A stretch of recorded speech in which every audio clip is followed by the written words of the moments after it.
Hi, and welcome to episode number 184 of the weekly Google Cloud Platform podcast. I am Mark, and today I'm here with Mark. Hey, Mark. Hey, Mark. How are you? I have a cold, so I'm at home, and my house is falling apart. But outside of that, I'm doing well. How are you doing? You know, I like your positive attitude, which is awesome. Yeah, thanks. But that sounds bad. It's fine. It's fine. Everything will be fine eventually. It all works out. After a while. But we have a great interview today. Gabi and I did an interview with Informatica with Bill Creekbaum, Senior Director of Product Management for Cloud, Big Data, and Analytic Ecosystems at Informatica. Whew, that is a long title. I hope one day I have a title that long. But we talk all about hybrid cloud with big data and analytics, migrations from on-prem to cloud with big data and analytics, all sorts of good stuff around, essentially, big data and analytics. Well, it sounds pretty exciting. And I think that if you tried hard enough, you could probably just insert more Google products into your title. Yeah, I think so. Master of Agonis and Kubernetes and Dataflow and BigQuery and also consultant on, and you could just keep going. Then I'd have to learn a lot more products than I currently know. And that sounds hard. And I don't feel like doing that. Well, in order to test your knowledge there, I have a great question of the week for you, which talks a little bit about App Engine and using custom domains. But before we even get into that, we should talk about our cool things of the week. We absolutely should. So first of all, let me say a large congratulations to Chronicle. If you're not familiar with Chronicle, they are the security moonshot company from inside Google that deal with all kinds of interesting security stuff. You may have heard the episode we did previously, 135, talking about that one of their things, which is VirusTotal, which is actually a free scanner for files for malware and viruses. It can also be used by companies. It's very, very cool. And it's just one of the things they do in the security space. But pretty excited to have them on board with Google Cloud to help enhance the security features we have with Google Cloud and make all the security things better for all our customers. Yeah, I mean, it sounds awesome. And I think that it's not as though people aren't concerned about security. And, you know, we talk a lot about encryption and all the kind of different infrastructure level security offerings that Google Cloud has by default. But for larger companies, like you need more, right? You need virus protection, you need malware protection, all those things. So I think that them joining Google Cloud will really open up some real cool opportunities for people who use the cloud. One of the cool things that I was actually just recently reading is that we are opening a new undersea cable to, I think it's right around the west coast of Africa. So it goes all the way from Europe all the way down to the bottom of Africa. And in case you weren't aware, Africa is a very big continent. So that's going to be a big cable. I just think it's fascinating. When I joined Google, there were a lot of people making jokes about the undersea cables and the shark proofing, which apparently is a real thing, right?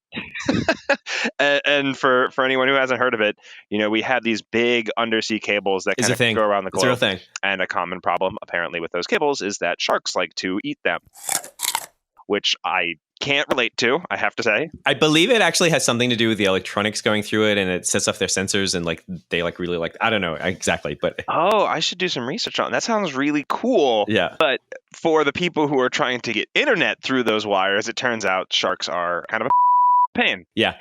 Generally speaking, people chewing through your cables is a bad thing. Anyway, I think it's really awesome, and it just fascinates me that we're just building these huge pipelines to just kind of add additional connectivity for a lot of different areas. So I'm really excited to see this one come online in the next 2 years. Yeah, absolutely. And shout out to all our listeners in Africa. Hopefully this works out very well for you. All right, cool. So I think I have something else as well. Oh, yes. I would be remiss if I didn't mention Kubernetes at least once in a podcast. So this was a little bit ago, but I don't think it's been mentioned so far. Kubernetes 115. Congratulations to the team on that release. I'm pretty excited about this. This is a lot of extensibility around core Kubernetes APIs, including custom resource definitions and a lot of new features for custom resource definitions, which is an area in which I work in a lot. So very excited about that, as well as cluster lifecycle stability and usability improvements, container storage functionality, and lots of other good things there as well. So if you want to dig more into that, there's actually a really good article that we'll link to as well, talking about the future of custom resource definitions, which they're calling structural schemas. That's a lot of alliteration, where they go into that a lot deeper. And I'm pretty excited about it. It looks like it's going to be really, really handy for those people who write controllers and operators. You know, there's obviously a lot of recent news around Kubernetes, and then somewhat related is Istio, of course, which I think just relaunched 2 or 1.12 not recently. I should know that, but I think it's super cool to see all these updates. I'm seeing a lot of stuff on the internet about people being scared about Kubernetes kind of adding too many features into that. So I'm really interested to see how the community is really driving a lot of the kind of upgrades and different things that go into each Kubernetes release. Yeah, I think, and it's Istio 1.2. I checked that out for you. Well, this could be a whole episode in and of itself. I think there's two things to that. I think there's a lot of stuff that you can just do with Kubernetes, like services and deployments, and that's it. Like if you just get started with that, you can get running. But I think all the extension mechanisms mean that people can build simpler layers even, or highly opinionated layers going forward as well to make things easier for very specific workloads. So I think there's a two-pronged approach there. But yeah, that could almost be its own episode. That sounds like it might be a good episode, actually. Yeah, actually, now that you mention it, why don't we do that episode? We should do that episode. All right, we'll make a note and do that.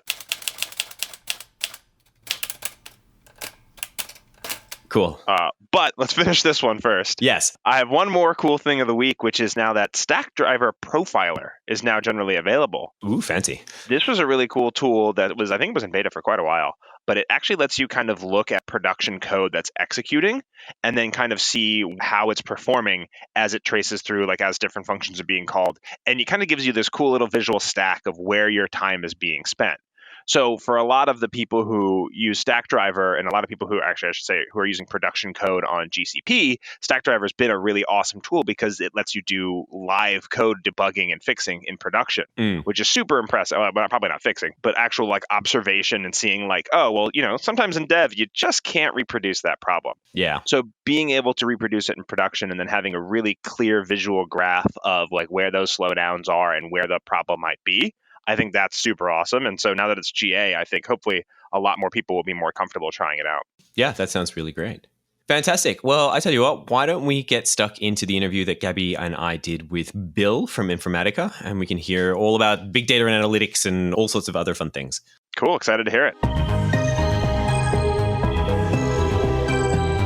So I'm very happy today to have Bill Creekbaum here, Senior Director, Product Management, Cloud and Big Data Ecosystems from Informatica. Oh my God, that's a lot. Bill, how are you doing today? I'm doing great. Thanks, Mark. Thank you so much for joining us today. Before we get stuck into some big data things and talking a little bit about Informatica as well, that is a really big product title. So who are you? What do you do? What's it all about? So I had the privilege of working with the Cloud Big Data Analytics ecosystems for Informatica. And a lot of our customers would think, especially in the context of Google, that means we really focus on connectivity to BigQuery and Google Cloud Storage. But we actually have a much broader charter. I'm really focused on making sure that all of our products take the most advantage of the strengths of the Google Cloud Platform. So for example, we have a big data management product that allows customers to visually build and manage big data jobs that integrate with all of our governance tools and whatnot. An option that we have through the partnership with Google is we allow the customers to design in Informatica and push the job down to Dataproc. So it actually runs as a push-down job there. And we can do similar capabilities with BigQuery. More recently, we have really done a lot of partnership with Google to create value-added solutions for our common customers. And it's far more than just connectivity. Now we're really thinking about broad use cases, customer 360 type use cases, marketing use cases. It's very exciting. So you said a lot of words that I'm going to guess relate to big data and stuff. But why don't we just start at a high level? So what does Informatica actually do? And so, Informatica provides a portfolio of data management products. All of our products are very metadata aware. And, the benefit there is by having a complete solution that focuses on, integration, governance, security, data quality, and discoverability, you have that completely integrated solution that allows you to, move quickly, move safely, deal with, strict regulations with confidence, and at the same time, deliver business value, right? I mean, everyone talks about the democratization of data. This is how you do it. If you're missing any one of those pieces, then you're starting to worry. You open yourselves up to risk, and then that's when you start to hold the data back. And so I think with our platform, we really allow business users to get a hold of the data. Awesome. So what's like a really great example of someone using Informatica and Google Cloud together that people might like? What would be a canonical example of that? There's a couple of really good examples. I think a lot of what I've been really excited to see recently is, customers that try to build like a customer 360 type, analytical solutions. And, they started on-prem, they started using Hadoop. And that was really a lot of the promise of, the beginning of the big data movement. But the operational costs are just so extreme. But now they're working with, Google and BigQuery in particular, and they're just seeing so much tremendous opportunity to move those very expensive workloads on-prem into the cloud. They're saving a ton of money, but more importantly, they're seeing new opportunities. The technology is opening doors to new use cases. And I think that's my favorite part is like customers begin the journey as like, oh, it's going to be cheaper for me to run it in the cloud. And then they pause and they go like, wait. You mean I can do it completely different and faster and still do it cheaper? That's when you start to see the creativity of our customers and our industry at large really take flight. So Informatica, then it's more like, from what I got it, you were able to facilitate ETL processing for customers. Let's say you let them build their own pipelines, apparently. And beyond that, how do customers approach you? You said that some already have an old setup already from the beginning of big data, but how usually like a new company comes to you that has no big data at all, they want to start doing it. How does the approach happen? Well, it definitely depends on where that particular customer is in their, let's call it the modernization journey, right? But what we've been really excited to see is that when our customers use, our complete portfolio, not just our integration products, but the complete portfolio, especially with, our metadata-driven catalog capabilities, because they start much more from a use case perspective. They start from a business object perspective, because, first of all, you got to find the right data, right? You might have like a sales operation use case, right? And you're working with sales ops. You want to modernize, let's say a marketing lead campaign initiative, right? Well, to start, I got to go find good marketing lead data. And so if I have a catalog that has, scanned my enterprise, I could type in, the Google for the enterprise, right? Show me all of my marketing lead data. And you might get back 20, 30, maybe 50 different data assets. At that point, okay, I'm overwhelmed as a business user. So do I just pick the one at the top? Do I randomly pick? How do I choose? And what's really beneficial is that when you have that data catalog capability with a higher order value, right? Use machine learning to identify business objects, locate PII, you can start to make some really intelligent decisions. And, because now I can determine, this says marketing lead, does it have all the elements that's required for a complete marketing lead object? So that's kind of like step one. And then step two is, do I know where that data came from? And do I know if it's being used downstream by a different application? So for example, if I see a marketing lead object and I see that that object is being populated by Marketo and Salesforce sources, right? Those are pretty reliable industry sources. And I see it being consumed by 10 downstream applications that says, wow, this is actually being used by the business. I can safely assume that this object is valuable and trusted. Whereas if I compare it with another object that has no downstream consumption, I can make some informed decisions on which data to begin using. So the point is by combining data discovery with data integration, you can make much better decisions about what data to integrate and then go straight into the provisioning process to BigQuery. I usually see people saying, and I agree, that your business value relies on the quality of data that you have. It doesn't matter how much money you're bringing. If you're not curating your data properly, you're going to have some troubles, especially if you want to modernize, do data analytics, do machine learning. You need to rely on your source. And do you encounter a lot of people having problems with like data that's not normalized, data that's not like duplicated records, let's say, do you have that many issues, and how do you help those customers solve this kind of issues too, or not? Absolutely. I've been in the analytics space for a better part of the past decade, and I've seen so many analytics initiatives fail after such great intentions because of bad quality data. It has nothing to do with the analytics itself. It has to do with bad raw material, right? And the quality of data comes from a couple of different scenarios. Number one is like, is it safe for me to access, right? If I can't safely access the data, there's no point, right? At that point, quality doesn't matter. So, having a solution that, masks data or adheres to role-based access controls, number one, that allows a business user to safely use the data, right? And we all talk about enabling the citizen X, right? Citizen integrators, citizen application developers, citizen analysts. We want those business users to safely acquire the data. Okay. So once your platform has allowed them to safely acquire the data, what is the quality, right? And quality is completeness of data, right? If I've got a data set that's got a bunch of null values, that's going to have limited utility for me, right? And being able to really profile your data set gives me an understanding of the quality of data. But beyond that, now we get into kind of like a higher order of data quality. And so let's continue our marketing lead example. If I've got a table with some really good marketing lead object definitions, and part of that is email addresses, phone numbers, and zip codes, yet 60% of my email addresses are malformed and my zip codes only have 3 digits, the structure might look fantastic, but the actual data is going to be useless for me, right? And you don't want to throw it away. Do you have the ability to recover from it and, get quality data? And if not, can we safely exclude the data? So it's absolutely essential, because at the end of the day, analytics comes down to, do you trust the output? And the higher the quality input, the better trust you have, with a particular analytic. Given that we are the Google Cloud Platform podcast, this all sounds really great, but in application, what tools and products are we using here on Google Cloud to help facilitate this sort of pipeline? Our customers use a combination of both of our company's products, right? Yep. And so, from Informatica side, they're using our intelligent cloud services. They're using our enterprise data catalog, big data management, and sometimes secure at source, which is one of our governance tools. And then on the Google Cloud Platform side, Google BigQuery.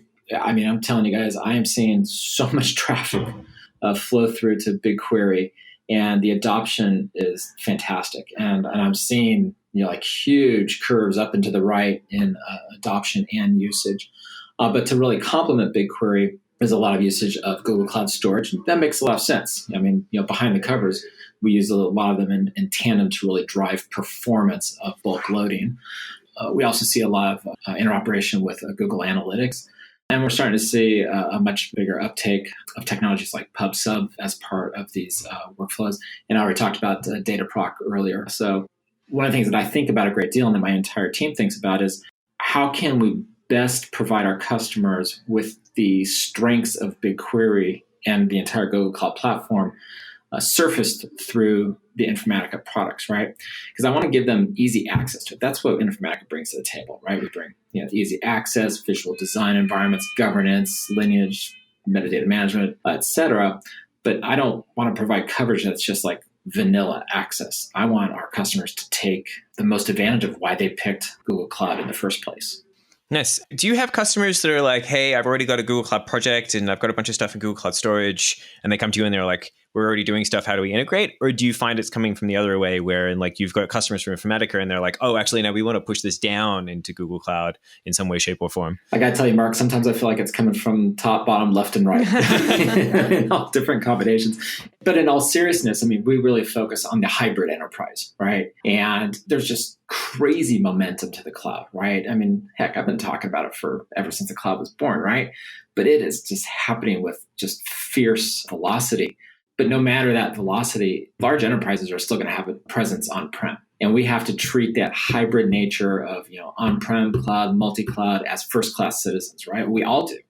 So a lot of times, our customers will, I hate to speak in generalities, but, from anecdotal engagements and evidence, a lot of our customers will start with, I need to modernize my legacy warehouse and I want to get into BigQuery. Great cost, performance, benefits, great technology.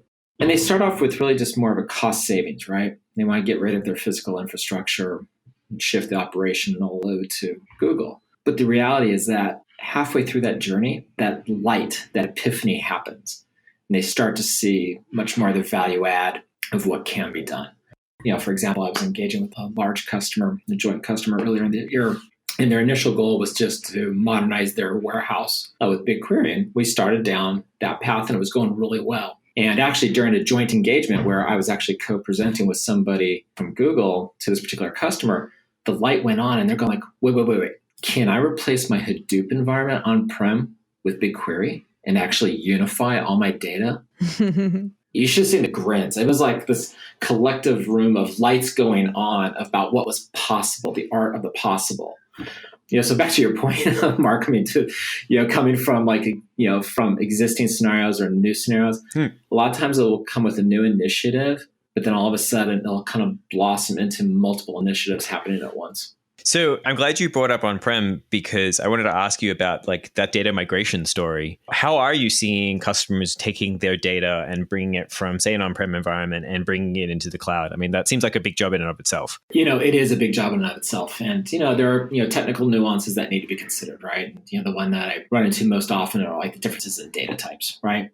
But, what I see a lot of customers start with is just like, again, they see dollar signs and the opportunity for immediate cost savings. And that's absolutely correct. I mean, there can be a tremendous and fast ROI by moving from a legacy warehouse into BigQuery. And what that means is that, customers are oftentimes starting with just like a lift and shift. I just want to take what's there, move it into BigQuery, and be done, right? And it's true. A customer can realize some quick savings that way, but so much is lost. And if you're going to go through this effort, and let's be honest, this is an effort. No matter how much awesome tooling both of our companies bring to the table, it's still an effort. Customers that don't take this, inflection point to think about the future, I think are missing a great deal of opportunity, right? I mean, I think the obvious example is, classic warehouse models are, heavily normalized, right? Which made a lot of sense for, the classic warehouse, right? Based on old technologies, old storage, old compute, and whatnot. But we all know that when you move to BigQuery, it's like, no. Let's seriously normalize this and really take advantage of the power. But it's such a complete shift for, DBAs and people that have been doing this for 25, 30 years, right? And, for those that just simply do a lift and shift for that immediate cost savings, I think they're really missing a great opportunity. And so a lot of times we'll start off with a lift and shift to get immediate success, but then it immediately moves into an evolution once you're in BigQuery to start taking advantage of the data structures and the technologies that are there. So it's not an either or, but it's a closely synchronous and, if you will. We go lift and shift immediately into evolution. And that's where I think we see a lot of benefits gained. I remember when I started working with a bit of big data. I'm not that versed, let's say, but the fact of being able to use BigQuery, like just put my data there and they figure out indexes, they figure out how many servers it's going to take to spin up a query, that probably makes your product more versatile, taking advantage of this kind of technology. And you said like this mind shift for old school DBAs, some has growing pains. Does that happen to you too? It certainly does, and I think, especially customers that have been working with Informatica for 20, 25 years, there's a familiarity with the, common patterns, right? Yeah, but sometimes those common patterns don't translate well into the cloud. And so there's a learning curve. And I think one of the things that Informatica is able to bring to the table is that we help flatten that learning curve. We can help take advantage of the unique capabilities of the cloud faster because, from our customers' perspective, they're still working with this familiar tool set. And yes, the technology behind that we're connecting to differs, but we're able to kind of abstract it. So we're able to get some really fast adoption. But once you get that fast adoption, remember, a few moments ago, I was talking about, we also want to make sure that the customers can truly take advantage of the characteristics of Google Cloud Platform and BigQuery. So for example, we talked about ETL earlier, but let's talk about ELT, extract, load, transform. We want to seriously take advantage of that kind of capability in BigQuery. So using our intelligent cloud services to actually load data into BigQuery and then process the transformation inside BigQuery, we're able to actually push down the entire job into BigQuery so that we're using the BigQuery engine to do all the transformations. And that's got a couple of benefits. Number one, you just talked about it. It's a serverless scale-out environment with tremendous compute power that you're able to spin up on demand. That means Informatica is able to take advantage of that. And so we're able to deliver a crazy amount of performance with ease. And our common customers are benefiting greatly from that. Fantastic. I'm kind of curious as well, too. Obviously, you've worked with a variety of people who do these sort of big data and analytics platforms. If you could tell anyone who works in big data analytics, one thing that they should all be doing, or one mistake they should potentially not make, that's broadly generalized. What would you suggest is maybe the best practice you would love to get out into the world? Oh, Mark, that's such a loaded question. That's why I asked it. Can't I have 10, not one? Yeah, we can get with a couple. Right. We got some time. I think I'd probably boil it down into 3 very distinct recommendations. Number one is you got to take stock of what you've got. I think companies are completely surprised by the amount of data assets that they have in every nook and cranny of their enterprise. And, you really want to take a good inventory of what you have, determine what's important, and prioritize and categorize. That's kind of step one. But maybe most importantly is you need to set goals. And I know that sounds basic and it sounds obvious, but more often than not, I'm not seeing clear goal set. So we have no idea when we ever finish because we don't know where we're headed. And when we do get there, was it successful? Was it not? We don't know. And by setting goals, you set focus. You set kind of like your guiding star that everyone aligns and marches towards, which then leads me to the third one. And that is you got to develop a team. And again, it seems obvious, but maybe not in the way that you're thinking. I would recommend companies to form like a migration SWAT team. And this is the team that is well-versed both in the technology and the business goals because they need to be the leaders, right? Because they're going to need to get people to follow them on this journey into the cloud. And for many people, especially those that are comfortable with the familiarity of doing it the old way, they're going to ask why. And you want this team to be able to not only execute, but to also inspire the confidence in moving to the cloud. And so when you kind of combine that with clear goals and a really good understanding of what you have in place today, I just think it sets an enterprise up for success. Talking about innovations and easy to use technologies is good, but also brings up great powers, great responsibilities, right?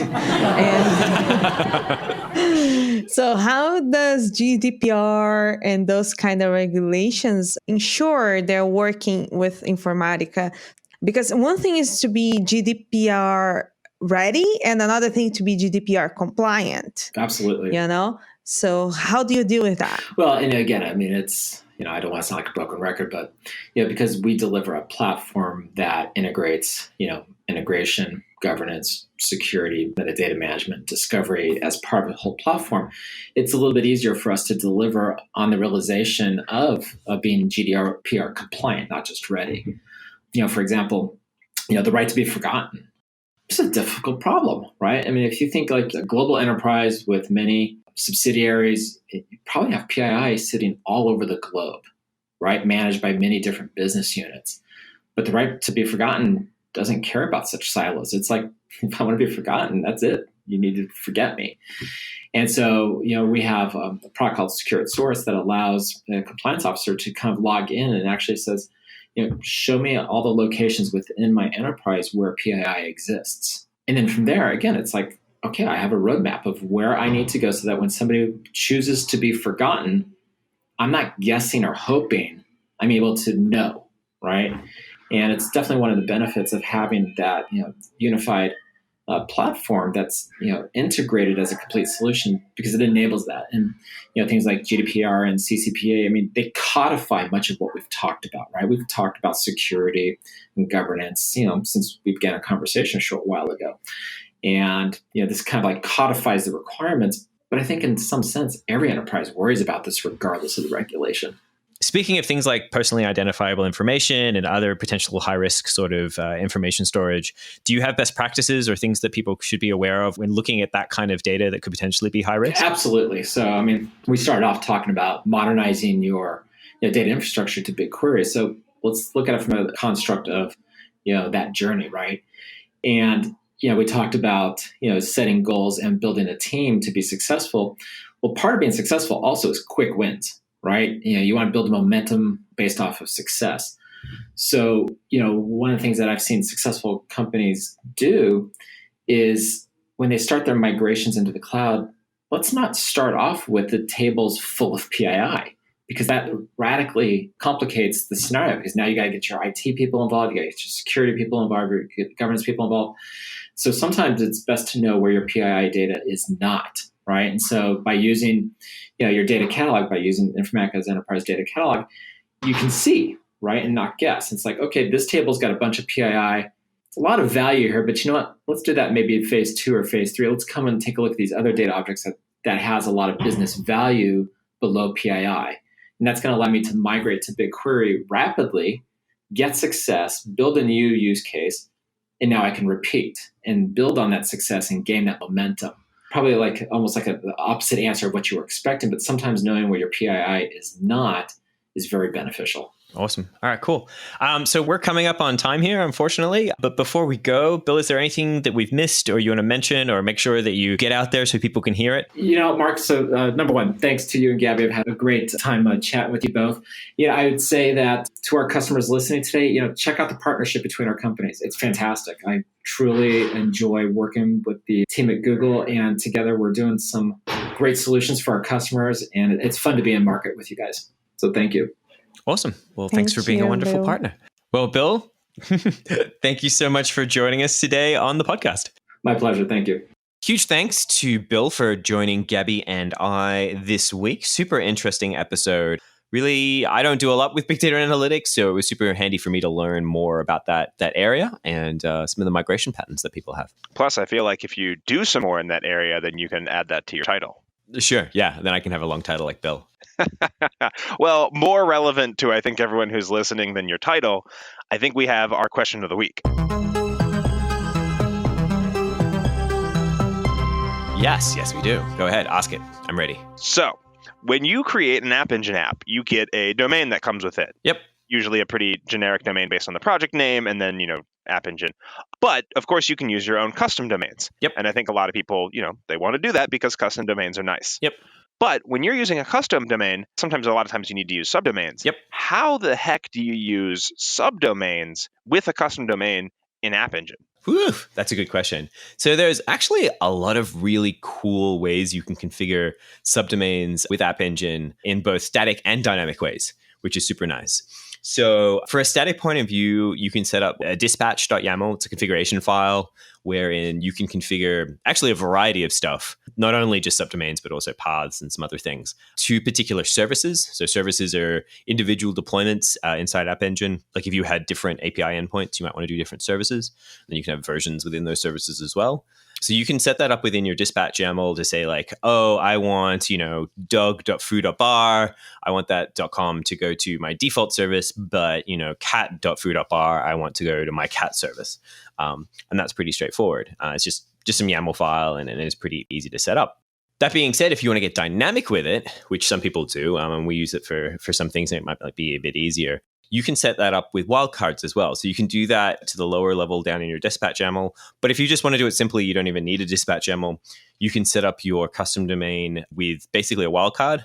So you might be like star.foo.com, and you can set that up in your custom domain configuration and potentially also have a wildcard for your SSL if you have an SSL, which you probably should. And what's nice there is what will happen there is if a person goes to a subdomain, right? It's a wildcard, could be any subdomain. App Engine will actually look for a version or a service that matches the same name as that subdomain. If you go to dog.foo.com, it'll go look for a service named dog, and it will then serve that. So that can be a really handy way of if you have subdomains that come up on a regular basis, maybe you have snapshots of documentation that you want to have versioned, something like that come up every regular period. You can set up something dynamic like that so that all you have to do is create a new either version or service that matches the subdomain that you have, and then that'll get served. And if App Engine can't find that subdomain, it'll just send it back to default, which is fine too. So you can do some really nice dynamic stuff that way too. So you have lots of options. So if you have the wildcard, you obviously get all the subdomains you want. And then from there, you can either statically configure them, saying which ones you want, or you can do it dynamically and then pull up different versions, which I think you made a great use case for when you said, hey, you might have different versions that are in the past and you want to still have references to those. Yeah. So you kind of have two great ways to continue hosting content, all from a single App Engine project. Yeah, and it's kind of like that whole thing where it's convention for configuration, one way with the wildcards, or you can have static configuration using your dispatch YAML.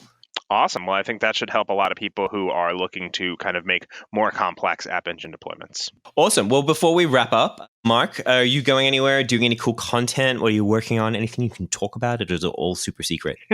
I'm always nervous about talking about content before it goes live because, what if the dates change or anything like that?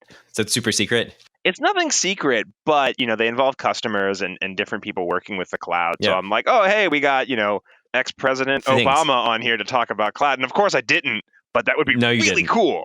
That would be really cool. So anything you recently released that you can talk about? Yeah, I mean, I think we released 2 episodes earlier this month on Stack Chat, which I think we mentioned once or twice before, which is kind of our customer interview series that I'm working on. And one of them talks a lot about Anthos.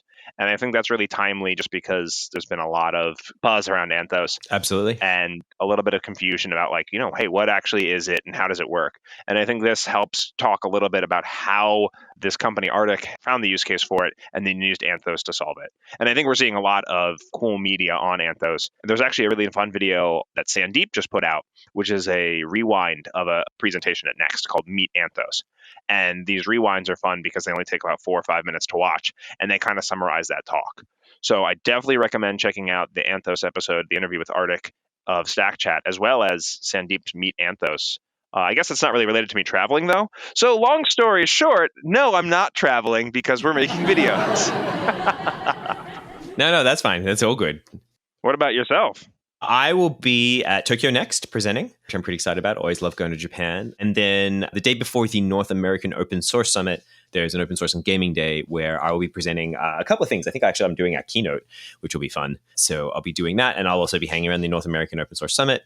So I'll be hanging out there. So if you're around, come say hi. Very, very cool. It sounds like you're going to be in a lot of places. I get around a bit. I feel like for all the traveling you do, I don't do, which is good because then the Mark equilibrium would be upset if we both traveled or if we both didn't travel. Yeah. Right. Some kind of paradox. Yeah. You can't have us both at the same place at the same time. Well, I think that'll about do it for this episode. Wonderful. I think so. So, Mark, thank you so much for joining me on this week's podcast. Thank you, Mark. Thank you all for listening, and we'll see you all next week. Bye.